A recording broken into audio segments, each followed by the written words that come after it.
یہ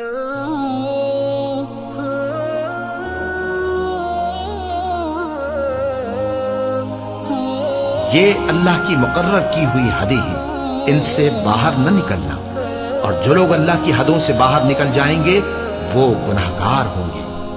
پھر اگر شوہر 2 طلاقوں کے بعد تیسری طلاق عورت کو دے دے تو اس کے بعد جب تک عورت کسی دوسرے شخص سے نکاح نہ کر لے اس پہلے شوہر پر حلال نہ ہوگی۔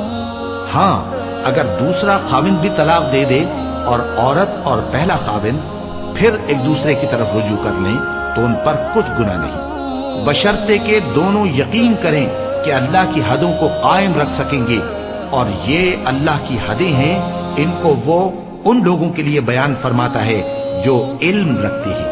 اور جب تم عورتوں کو 2 دفعہ طلاق دے چکو اور ان کی عدت پوری ہو جائے تو انہیں یا تو حسن سلوک سے نکاح میں رہنے دو یا بطریق شائستہ رخصت کر دو، اور اس نیت سے ان کو نکاح میں نہ رہنے دینا چاہیے کہ انہیں تکلیف دو اور ان پر زیادتی کرو، اور جو ایسا کرے گا وہ اپنا ہی نقصان کرے گا۔ اور اللہ کے احکام کو ہنسی اور کھیل نہ بناؤ، اور اللہ نے تم کو جو نعمتیں بخشی ہیں اور تم پر جو کتاب اور دانائی کی باتیں نازل کی ہیں جن سے وہ تمہیں نصیحت فرماتا ہے ان کو یاد کرو، اور اللہ سے ڈرتے رہو، اور جان رکھو کہ اللہ ہر چیز سے واقف ہے۔ اور جب تم عورتوں کو طلاق دے چکو اور ان کی عدت پوری ہو جائے تو ان کو اپنے شوہروں کے ساتھ جب وہ آپس میں جائز طور پر راضی ہو جائیں نکاح کرنے سے مت روکو۔ اس حکم سے اس شخص کو نصیحت کی جاتی ہے جو تم میں اللہ اور روز آخر پر یقین رکھتا ہے۔ یہ تمہارے لیے نہایت خوب اور بہت پاکیزگی کی بات ہے، اور اللہ جانتا ہے اور تم نہیں جانتے۔ اور مائیں اپنے بچوں کو پورے 2 سال دودھ پلائیں، یہ حکم اس شخص کے لیے ہے جو پوری مدت تک دودھ پلوانا چاہے، اور دودھ پلانے والی ماؤں کا کھانا اور کپڑا دستور کے مطابق باپ کے ذمے ہوگا۔ کسی شخص کو اس کی طاقت سے زیادہ تکلیف نہیں دی جاتی۔ یاد رکھو کہ نہ تو ماں کو اس کے بچے کے سبب نقصان پہنچایا جائے اور نہ باپ کو اس کی اولاد کی وجہ سے نقصان پہنچایا جائے، اور اسی طرح نان و نفقہ بچے کے وارث کے ذمے ہے۔ اور اگر دونوں یعنی ماں باپ آپس کی رضامندی اور صلاح سے بچے کا دودھ چھڑانا چاہیں تو ان پر کچھ گناہ نہیں، اور اگر تم اپنی اولاد کو دودھ پلوانا چاہو تو تم پر کچھ گناہ نہیں، بشرطے کہ تم دودھ پلانے والیوں کو دستور کے مطابق ان کا حق جو تم نے دینا کیا تھا دے دو۔ اور اللہ سے ڈرتے رہو، اور جان رکھو کہ جو کچھ تم کرتے ہو اللہ اس کو دیکھ رہا ہے۔ اور جو لوگ تم میں سے مر جائیں اور عورتیں چھوڑ جائیں تو وہ عورتیں 4 مہینے اور 10 دن اپنے آپ کو روکے رہیں، اور جب یہ عدت پوری کر چکیں اور اپنے حق میں پسندیدہ کام یعنی نکاح کر لیں تو تم پر کچھ گناہ نہیں، اور اللہ تمہارے سب کاموں سے واقف ہے۔ اگر تم اشارے کنائے میں عورتوں کو نکاح کا پیغام بھیجو یا نکاح کی خواہش کو اپنے دلوں میں مخفی رکھو تو تم پر کچھ گناہ نہیں۔ اللہ کو معلوم ہے کہ تم ان سے نکاح کا ذکر کرو گے، مگر ایام عدت میں اس کے سوا کے دستور کے مطابق کوئی بات کہہ دو، پوشیدہ طور پر ان سے قول و قرار نہ کرنا، اور جب تک عدت پوری نہ ہو لے نکاح کا پختہ ارادہ نہ کرنا۔ اور جان رکھو کہ جو کچھ تمہارے دلوں میں ہے اللہ کو سب معلوم ہے، تو اس سے ڈرتے رہو، اور جان رکھو کہ اللہ بخشنے والا ہے، حلم والا ہے۔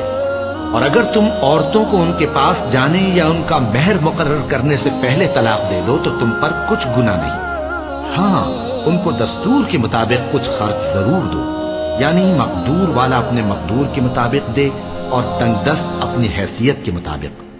نیک لوگوں پر یہ ایک طرح کا حق ہے۔ اور اگر تم عورتوں کو ان کے پاس جانے سے پہلے طلاق دے دو لیکن مہر مقرر کر چکے ہو تو آدھا مہر دینا ہوگا۔ ہاں اگر عورتیں مہر بخش دیں یا مرد جن کے ہاتھ میں عقد نکاح ہے اپنا حق چھوڑ دیں اور پورا مہر دے دیں تو ان کو اختیار ہے۔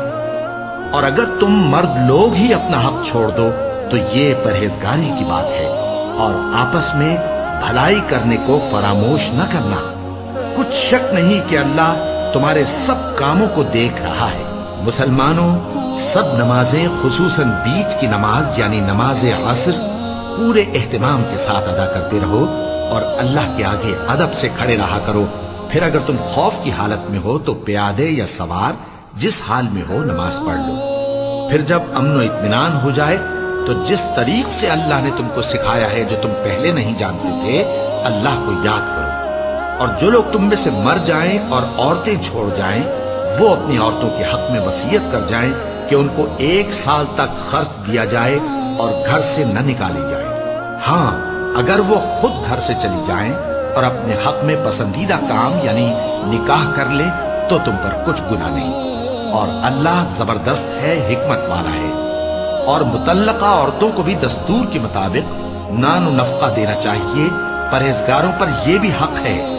اسی طرح اللہ اپنے احکام تمہارے لیے بیان فرماتا ہے تاکہ تم سمجھو۔ بھلا تم نے ان لوگوں کو نہیں دیکھا جو شمار میں ہزاروں ہی تھے اور موت کے ڈر سے اپنے گھروں سے نکل بھاگے تھے؟ تو اللہ نے ان کو حکم دیا کہ مر جاؤ، پھر ان کو زندہ بھی کر دیا۔ کچھ شک نہیں کہ اللہ لوگوں پر مہربانی رکھتا ہے، لیکن اکثر لوگ شکر نہیں کرتے۔ اور مسلمانوں، اللہ کی راہ میں جہاد کرو اور جان رکھو کہ اللہ سب کچھ سنتا ہے، سب کچھ جانتا ہے۔ کون ہے کہ اللہ کو قرض حسنہ دے کہ وہ اس کے بدلے اس کو کئی گنا زیادہ دے گا؟ اور اللہ ہی روزی کو تنگ کرتا اور وہی اسے کشادہ کرتا ہے، اور تم اسی کی طرف لوٹ کر جاؤ گے۔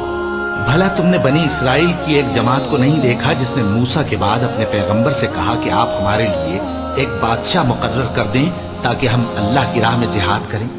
پیغمبر نے کہا کہ اگر تم کو جہاد کا حکم دیا جائے تو ایسا تو نہیں کہ لڑنے سے پہلو تہی کرو۔ وہ کہنے لگے کہ ہم اللہ کی راہ میں کیوں نہ لڑیں گے جبکہ ہم وطن سے خارج اور بال بچوں سے جدا کر دیے گئے۔ پھر جب ان کو جہاد کا حکم دیا گیا تو چند اشخاص کے سوا سب پھر گئے، اور اللہ ظالموں سے خوب واقف ہے۔ اور پیغمبر نے ان سے یہ بھی کہا کہ اللہ نے تم پر طالوت کو بادشاہ مقرر فرمایا ہے۔ وہ بولے کہ اسے ہم پر بادشاہی کا حق کیوں کر ہو سکتا ہے؟